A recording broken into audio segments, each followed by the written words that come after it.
আমি থানাতে একটা কোর্টে অভিযোগ করি। আমার দেশের বাড়ি কাপাসিয়া।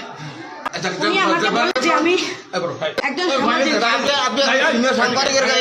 এখন সাংবাদিক আপনি মানুষ সাংবাদিক কি করেছেন? আপনি কি আপনাকে কি করছে? আপনাকে কি করছে? উনি আমার বুকের স্তরে হাত দিচ্ছে। কবে? এটা 11 তারিখে। কোথায় বসে? এটা ওনার অফিসের ভিতরে। ওনার অফিসে আপনি আসছিলেন কেন? হ্যাঁ আসছি, উনি ডাক দিয়ে নিয়ে এসছে। আচ্ছা, বলছে তোমার মামলার কাগজপত্র কি? হ্যাঁ ভাই আমি হাটের রুগী, আমার বাবা মারা গেছে হ্যাঁ কাপাসিয়া। উনাকে একটা ফ্যামিলির বিষয়ে মামলা করি।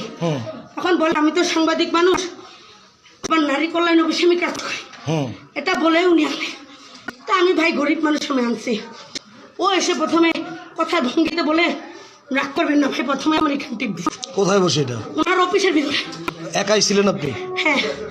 আমার কাছে কতদিন আগে এটা? ঘটনা কতদিন আগে? কতদিন আগে এটা? এটা রোজার ভিতরে 11 তারিখ।